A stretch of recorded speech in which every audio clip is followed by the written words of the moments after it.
Hi, Kimberly here, talking to you, to guests, or sometimes to myself.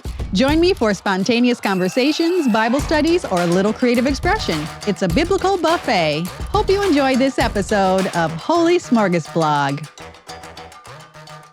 There's a definition of joy I want to share with you. In this particular scripture, joy expresses something that goes beyond happiness, or what we would define as being blessed. Rather than joy being an intense or involuntary overflow of happy emotions, joyfulness is the act of rejoicing and the celebration of triumph. Joy in this case means to exceedingly rejoice even before triumph is witnessed, even before there is proof of victory. This is in Romans 5:3, where we're encouraged to glory, which means to exceedingly rejoice, in the midst of tribulation. In other words, during times of pressure, oppression, affliction, distress, one of the actions to carry us successfully through those tough seasons is glorying in God, or rejoicing with or without a good or obvious reason.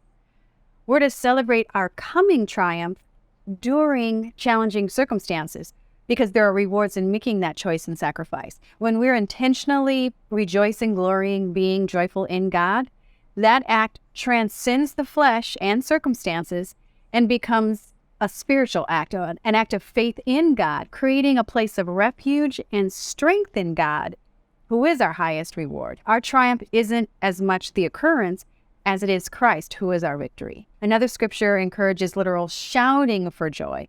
In Psalm 107:22, with me adding the definition and breakdowns of the words and phrases from the concordance, it means, speaking directly to you, you continually proclaim God's goodness.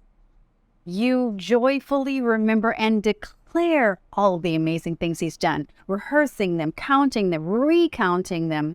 You proclaim His goodness and you declare it, whether you feel like it or not. Now, there is an earthly hope and an earthly happiness that can only go so deep and so far without God, because God is hope, He is joy, and the source of them.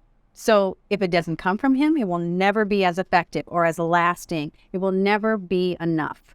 It may be an emotional happiness, circumstantial happiness, but not a deep spiritual gift of happiness, of joy. Having hope and expectation of good and rejoicing over good, whether it seems logical or not, whether there's current reason or not, is a result of knowing God intimately, not just about Him, but how faithful and loving He is, knowing Him as your Creator, as your Father. The true definition and expression of happiness, hope, joy, can only come from and because of Him. Thanks for joining me for another HolySmorgasBlog.